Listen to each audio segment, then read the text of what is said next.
तो मैंने ये सोचा कि अगर आगे चैलेंजेस आएंगे, डिफिकल्टीज आएंगी, तो उसी फील्ड में मैं उन चैलेंजेस को फेस कर पाऊंगा जिस फील्ड में मैं इंटरेस्टेड रहूंगा।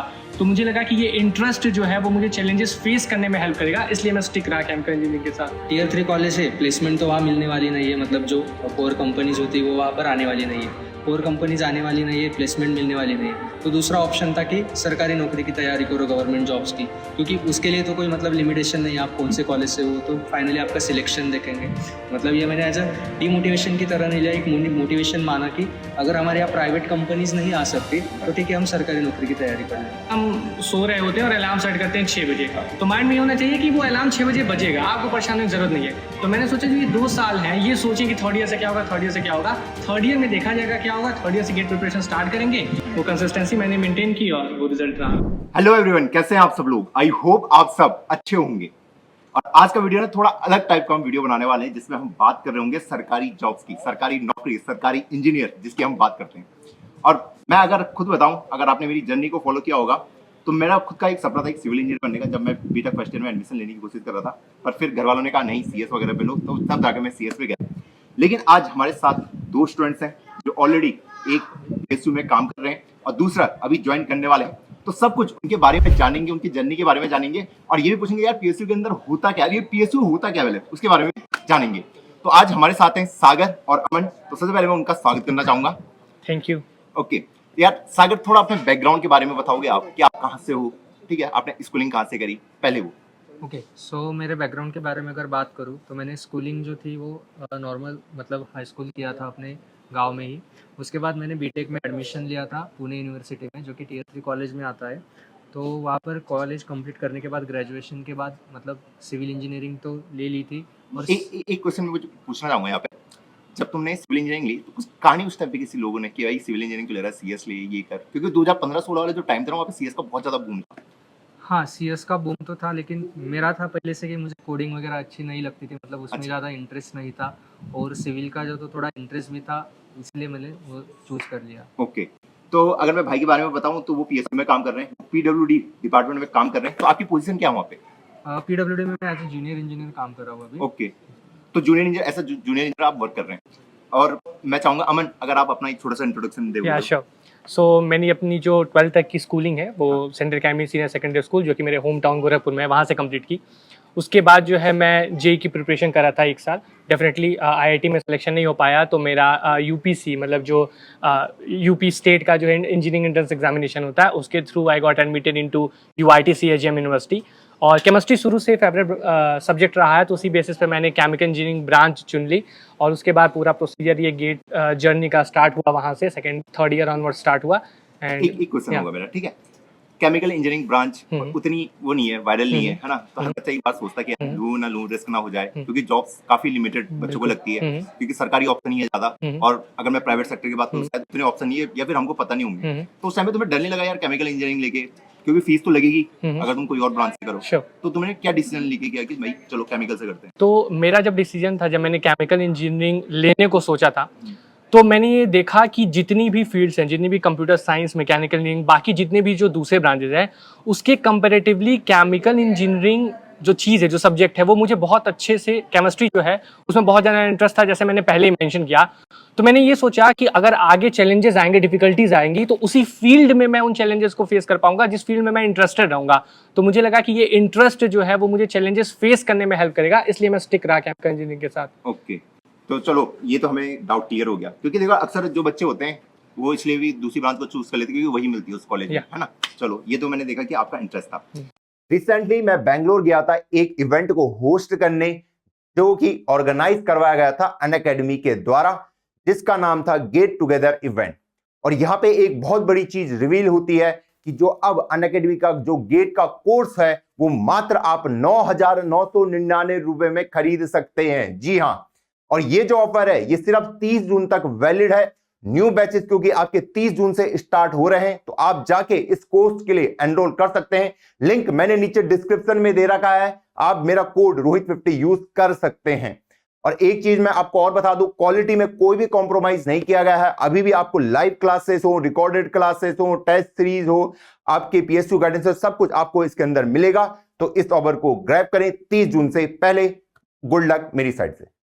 अब मैं आपसे पूछना चाहूंगा कि जब आप अपने कॉलेज में थे, ठीक है, आप कॉलेज सेकंड ईयर में चले गए, उसके बाद आपने क्या क्या सोचा कि फिर आगे का प्रोसेस क्या था, और आप स्टूडेंट कैसे थे पहले पढ़ने में, मैं वो जानना चाहूंगा। स्टूडेंट मतलब पढ़ाई में हम सब जैसे इंजीनियरिंग में पढ़ाई करते हैं कि एग्जाम आ गया 2 दिन। स्कूल वगैरह की कैसी परसेंटेज थी। हाँ, स्कूल में अच्छा था, मतलब अच्छा। 10th और 12th में अच्छा था पढ़ाई में। हाँ। 10th में भी मेरे 90 प्लस मतलब 93% थे, 12th में भी अच्छे परसेंटेज थे। लेकिन इंजीनियरिंग में आने के बाद हाँ। बच्चों का जो होता है कि सेमेस्टर आ गया, 1 महीना की छुट्टी होती है, वो छुट्टी में नहीं पढ़ते। जब एग्ज़ाम होगा 2 दिन पहले पढ़ लिया, लेकिन उसके बेसिस पर मतलब अच्छा तो था, पॉइंटर इतना भी नीचे नहीं था, मतलब टॉप में तो रहता ही मैं था मैं।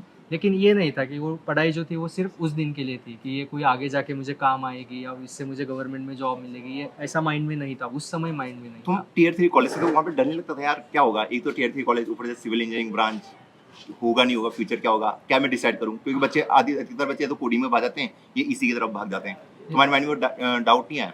डाउट तो था, मतलब कि और टियर 3 कॉलेज में होने के लिए मतलब मैं तो ये कहूँगा कि वहाँ पर डिसएडवांटेज की जगह मैंने उसके एडवांटेज की जैसे लिया। मतलब टियर 3 कॉलेज है, प्लेसमेंट तो वहाँ मिलने वाली नहीं है, मतलब जो कोर कंपनीज होती है वो वहाँ पर आने वाली नहीं है, कोर कंपनीज आने वाली नहीं है, प्लेसमेंट मिलने वाली नहीं है। तो दूसरा ऑप्शन था कि सरकारी नौकरी की तैयारी करो, गवर्नमेंट जॉब्स की, क्योंकि उसके लिए तो कोई मतलब लिमिटेशन नहीं है आप कौन से कॉलेज से, वो तो फाइनली आपका सिलेक्शन देखेंगे।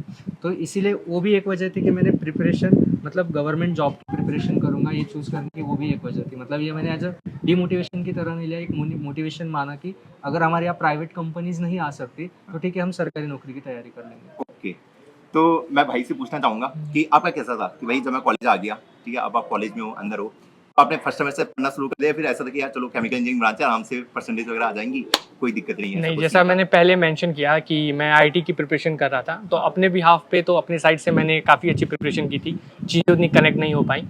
तो जब मैंने केमिकल इंजीनियरिंग डिसाइड किया था, गेट पहले से दिमाग में था, तो मैंने ये सोचा कि 2 साल तो प्रॉपर कॉलेज लाइफ एंजॉय करेंगे, एक्सप्लोर करेंगे। तो मैं फर्स्ट रनर अप भी था मिस्टर फ्रेशर में, और काफ़ी चीज़ें जो है कल्चरल इवेंट्स वगैरह 2 साल तो एकदम ऑर्गेनाइज किए, ये वो लग सोच रहा है के। तुम्हारे, देखिए जिस हिसाब से तुम बोल रहे हाँ, हो बिल्कुल कॉन्फिडेंस के तो साथ। मैंने ये सोचा कि थर्ड ईयर ऑनवर्ड्स गेट करेंगे।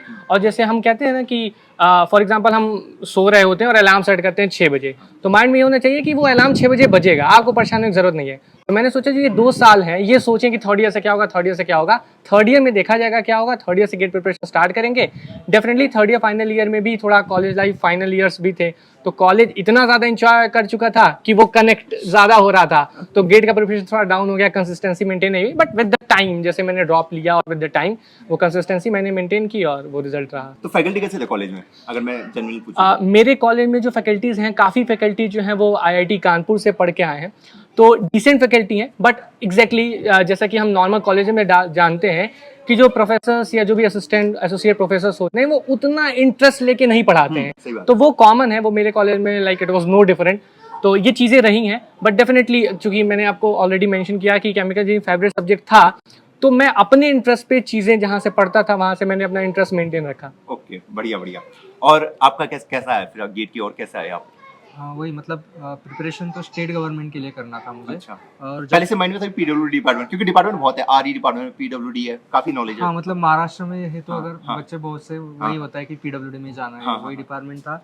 और प्रिपरेशन स्टेट गवर्नमेंट का करना था, लेकिन लॉकडाउन आ गया और लॉकडाउन की वजह से क्या हुआ कि जो ऑफलाइन कोचिंग्स होती थी मतलब पीडब्ल्यूडी की, वो सब बंद हो गई। तो जो मतलब मैं सोर्सेज ढूंढने लगा कि अब कहाँ से पढ़ाई कर सकता हूँ, कहाँ से। और तब उस समय तक ऑनलाइन में इतना ज़्यादा सोर्सेज अवेलेबल नहीं थे, 2020 तक, कोविड के टाइम तक। जैसे ही कोविड आया, लॉकडाउन लग गया, तो ऑनलाइन धीरे धीरे सोर्सेस आने लगे। और अच्छा। जो सोर्सेस आए मतलब वो सब में गेट और ईएससी की बातें होने लगी। अच्छा। तो वहाँ से मेरा शिफ्ट थोड़ा गेट की तरफ बढ़ गया कि चलो अब गेट है तो इसका प्रिपरेशन, क्योंकि सिलेबस तो सेम था, सब्जेक्ट सेम थे, तो इसका प्रिपरेशन कर लेंगे, इसके साथ पीडब्ल्यूडी का भी हो जाएगा। तो गेट जैसे मैं क्वेश्चन सॉल्व करने लगा, प्रीवियस ईयर क्वेश्चंस लगाने लगा गेट के, तो उसमें एक इंटरेस्ट भी आने लगा क्योंकि कंसेप्ट बिल्ड हो रहे थे। तो गेट का प्रिपरेशन और पीडब्ल्यूडी का साथ ही साथ हो गया। आपने एक चीज बोला यहाँ पे ईएससी, ये ईएससी एग्जाम समझाओगे, क्योंकि जो ऑडियंस हमारी उनको गेट पता है, ईएससी क्या है, ये ईएससी पहली बार हम सुन रहे ईएससी हैं। जो है यूपीएससी कंडक्ट करता है। अच्छा। जैसे सिविल सर्विसेज के लिए आईएएस होता है, हाँ, हाँ। वैसे UPSC ESC engineering services examination conduct करता है, जिससे आईएएस इंडियन इंजीनियरिंग सर्विसेज में पोस्ट मिलती है, जो कि यूपीएससी बेसिकली इंडियन गवर्नमेंट जो कंडक्ट करता है।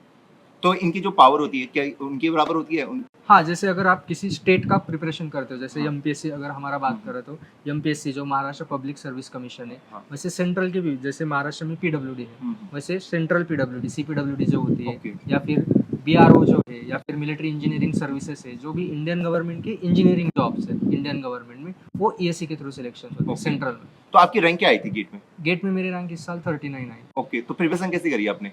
प्रिपरेशन का जो सोर्स जैसे कि मैंने बताया हाँ। ऑनलाइन ही था, हाँ। और अनअकैडमी, मतलब अनअकैडमी का पहले यूट्यूब चैनल पर था, यूट्यूब चैनल से मैंने उनका फिर सब्सक्रिप्शन ले लिया और वहीं से सारी प्रिपरेशन अच्छा, वहीं से आपने। तो आप ऐसे लगा कभी कि यार क्रैक होगा नहीं होगा, ये डाउट तो हर स्टूडेंट के नजर में आता हाँ, है। वो डाउट तो आ रहा था, लेकिन मैंने मतलब जो मैं प्रिपरेशन कर रहा था तब बच्चों को पढ़ाना भी स्टार्ट किया था, क्योंकि हर बच्चे के माइंड में क्या होता है कि इतने साल से पढ़ रहे हैं, अर्निंग कुछ नहीं है, तो वो प्रेशर बिल्ड होने लगता है। तो मैंने पढ़ने के साथ साथ पढ़ाना भी स्टार्ट कर दिया था, थोड़ी बहुत अपनी सोर्सिंग मतलब फंडिंग खुद ही करने लगा था। तो वो नहीं था माइंड में कि हमें अब कितने साल और पढ़ेंगे, कुछ आ नहीं रहा, तो वो एक सोर्स हो गया था, अच्छा, सोर्स ऑफ अर्निंग हो गया था, source of backup earning option। हो गया था, बैकअप ऑप्शन हो गया था, इसलिए कि ठीक है जब तक रैंक नहीं आई थी तब तक इसे नहीं छोड़ेंगे, ये माइंडसेट बन गया था। ओके भाई। और अभी आपने कहा कि आपने कॉलेज में थोड़े मजे मारे, थर्ड ईयर फाइनल ईयर तक ज्यादा सीरियसली नहीं लिया, उसके बाद क्या चेंज आया कि भाई चलो अब गेट देते हैं अब तमीज से? अब तो फॉर एग्जांपल जैसे हम कॉलेज में रहते हैं और जब फाइनल स्टार्ट होता है तो प्लेसमेंट वगैरह का सीजन आने लगता है, तो सब लोग चाहते हैं कि कुछ ना कुछ मिल जाए। केमिकल इंजीनियरिंग में मेरे वहाँ उस समय, अभी तो फिलहाल थोड़ा अच्छी कंडीशन हो गई है, उस समय कोई ऐसा प्लेसमेंट नहीं था। केमिकल इंजीनियरिंग में उस समय कोई कंपनी नहीं आती थी, तो मेरे ध्यान में ये था कि गेट करते हैं और कुछ भी रैंक आएगी एटलीस्ट इतनी तो मुझे, चूंकि मैंने आपको ऑलरेडी मेंशन किया कि इंटरेस्ट वगैरह पे ही चीज़ें सब चल रही थी, तो इतना तो था कि कुछ नहीं तो एमटेक आईआईटी से मिल जाएगा, और उसके बाद अपॉर्चुनिटीज़ एमटेक के बाद काफ़ी अच्छा है कंपेयर टू बीटेक। तो काफ़ी शॉर्टेड रहा हूँ मैं अपनी प्रिपरेशन के साथ, इतना परेशान नहीं रहा हूँ कि अगर एमटेक भी मिलता है वहाँ से भी मैं जॉब करता हूँ तो आगे स्विच करके मैं एक अच्छी पोजीशन पे पहुँच जाऊँगा। तो आपकी रैंक क्या थी? सो 2024 में आई गॉट AIR 19। अच्छा, AIR 19, बहुत सही। तो उसके बाद आपने ये एचपीसीएल में कैसे स्विच करा, मतलब? सो गेट के साथ कुछ ऐसे PSUs हैं जो खुद के अपने एग्जाम्स कंडक्ट कराते हैं। HPCL का एग्जाम 23 दिसंबर 2023 को हुआ था। सो मैंने पहले CBT क्लियर किया, उसके बाद I got a call for the PI and the GT round. So हो सकता है आप में से कुछ व्यूअर्स को ये नॉलेज होगी कि HPCL एग्जाम का जो GT PI होता है, unlike other PSUs like IOCL और अदर्स, वो काफी रिजेक्शन राउंड होता है। Means you get rejected then and there, it is not something that the result will be announced and then you will get to know that whether you got selected और not. So 70% 60% rejection ratio रहा था, but चूंकि मैंने इन चीज़ों पे थोड़ी communication skills और इन चीज़ों पे काम किया था, सो वो उसका मुझे फ़ायदा मिला और GT और PI में मैं सेलेक्ट हो गया। सो वो CBT एग्जाम और GT और PI के through I got selected as a grade A officer in HPCL। अच्छा, grade A officer. Yeah. Grade A officer क्या होता है? Grade A, grade B, grade C, ये मेरी डिवीजन है क्या? भाई अगर समझाओगे तो व्यूअर्स को। श्योर। तो जो भी ऑफिसर जो सेंट्रल लेवल में सेंट्रल गवर्नमेंट के अंडर में आते हैं उनको ग्रेड ए ऑफिसर्स कहा जाता है। जब हम दूसरे ग्रेड्स की बात करते हैं, फॉर एग्जांपल ग्रेड बी या और ग्रेड की बात करते हैं, तो इन जनरल वो जो है स्टेट लेवल एग्जामिनेशंस के थ्रू बनते हैं। ओके, या ठीक है। तो आपको क्या क्या फैसिलिटी मिलने वाली है एचपीसीएल में, क्योंकि आप ज्वाइन करने वाले 6 जुलाई को भी हमारी बात हुई थी, तो क्या क्या ऐसी सो facility? अगर मैं फैसिलिटी के बारे में बताऊं तो चूंकि अभी मैंने ज्वाइन तो नहीं किया है, लेकिन जितने भी सीनियर्स हैं या जो लोग काम कर रहे हैं हम वहाँ से पूछते हैं।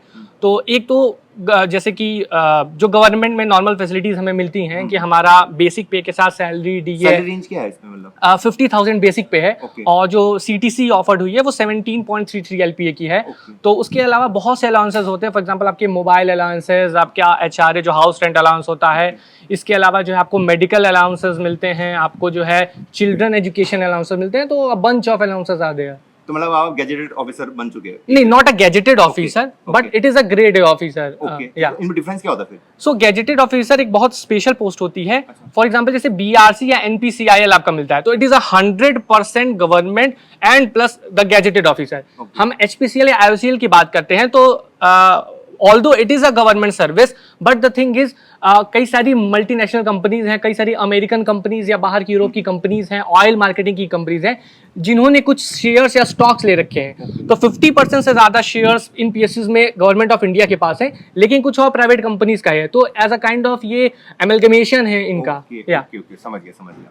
और अगर आप बताएं, मतलब जो जब आपने ऐसा जेई ज्वाइन किया तो एज अ स्टार्टिंग रेंज अगर आप बता सकते हो सैलरी की, मतलब किस टाइप का रहता है? एज ए जेई आपको पर एनम की अगर मैं बात हाँ। करूँ तो 8 से 9 LPA मिल जाता है। ओके, और मंथली अगर बेसिक पे देखे तो वहाँ पर भी आपका 44 से 45,000 का है। ओके। Basic. और उसमें अलाउंसेस क्या क्या मिलते हैं आपको? छुट्टियां कितनी मिलती हैं, घूमने का मिलता है, कुछ ऐसा कुछ? हाँ, मतलब अगर छुट्टियाँ चाहे तो आप मतलब जो है आप जा सकते हैं उनको बताकर, या फिर आप एप्लीकेशन देकर प्रॉपर वो सब मिल जाता है, और सैटरडे संडे तो ऑफ होता है। ओके, तो मतलब इस जॉब क्या हेक्टिक रहती है या फिर थोड़ा रहता है नहीं, सही? अगर कोर में हो, आपने 4 साल तक बेसिक्स की क्लियर किए, क्योंकि अगर जॉब के देखो, मैं अगर स्पेशली पीडब्ल्यूडी के जॉब के बारे में बात करूँ, तो वहाँ पर क्या है, आपको जो कंसेप्ट्स आपने पढ़े हैं वही अप्लाई करने हैं। जैसे कि हमने डिज़ाइन पढ़ रखा है, या फिर आपने एस्टिमेशन पढ़ रखा है, वही आपको अप्लाई करना है। मतलब प्लानिंग और एग्जीक्यूशन, ये 2 ही प्रोसेसेस होती है। प्लानिंग में आपको जो भी जॉब मिलेगा या जो भी वर्क होगा गवर्नमेंट का बेसिकली, जैसे कि रोड कंस्ट्रक्शन हो गया या फिर बिल्डिंग कंस्ट्रक्शन हो गया, उसका प्लानिंग करना है और उसका एग्जीक्यूट करना है। और प्लानिंग और एग्जीक्यूट के दौरान क्या है, जो आपने एस्टिमेट बनाए होंगे कॉलेज लेवल में। इसमें ना एक चीज, एक बहुत अच्छे को पता होगा पीडब्ल्यूडी करता क्या है, वो बता दीजिए मुझे। वर्क एक्चुअली क्या है आपका? पीडब्ल्यूडी जो होता है, मतलब आप कहाँ पर काम कर रहे हो। एक्चुअली मैं पीडब्ल्यूडी का स्ट्रक्चर अगर बता दूं, तो सर्कल ऑफिस, डिवीजन ऑफिस और सब डिवीजन नहीं, ऑफिस। मेन थोड़ा मेन हाँ, बताइए। वही है ना? बता रहा हूँ मैं। जो सब डिवीजन ऑफिस होता है, सब डिवीजन लेवल पर काम चलते हैं। जैसे कि आपका एक सब डिवीजन है, मान लो आप कौन सी भी सिटी कंसीडर करो, ये बेंगलुरु का सब, लेते हैं। हाँ ओके, वो सब डिवीजन है। वो सब डिवीजन में जो भी काम हो गए, जैसे कि रोड, हाँ। या फिर गवर्नमेंट की जो भी बिल्डिंग्स होती है, ओके, गवर्नमेंट की जो भी बिल्डिंग, जैसे कि हम तहसील ऑफिस जो ओके, बोलते ओके। हैं वो ऑफिस हो गया, या फिर जो भी मतलब डेवलपमेंट के जो काम तो वो होते हैं, कंस्ट्रक्शन का काम आपका है कंस्ट्रक्शन का कि वो जो काम रोड पूरा वगैरह हो PWD गया, करता फिर है। जो रिपेयरिंग वगैरह हो गया, जी, वो जी। सारे काम आपके अंडर उसका आते हैं। कंस्ट्रक्शन, उसका मेंटेनेंस, वो ओके। सब गवर्नमेंट ही अब देखता है। प्रमोशन कैसा होता है इसमें? इसके बाद ये के बाद आप एई बनेंगे? हाँ, या फिर कुछ जेई और के है? बाद एई बनोगे, एई उसके बाद एडब्ल्यू, मतलब इसमें भी होता है कि अगर आप जेई बन गए, हाँ, या तो आप प्रमोशन ले सकते हैं, ओके। या फिर एग्जाम्स भी होते हैं, फिर डिपार्टमेंट में भी एग्जाम्स होते हैं, या फिर एई के भी एग्जाम्स होते हैं। अच्छा। मतलब वो भी देकर आप आगे की पोस्ट पा सकते हो। ओके, समझ गए। अगर आप बताएं यार, एचपीसीएल में क्या काम होता है? बहुत बच्चों को नॉलेज नहीं होगा। हाँ, सो ऑल्दो एचपीसीएल जब रिक्रूट करता है लाइक अदर पीएसयूज, तो उसका जो रिक्रूटमेंट होता है उसमें ऑफिसर्स को अलग अलग पोस्ट पे भेजा जाता है।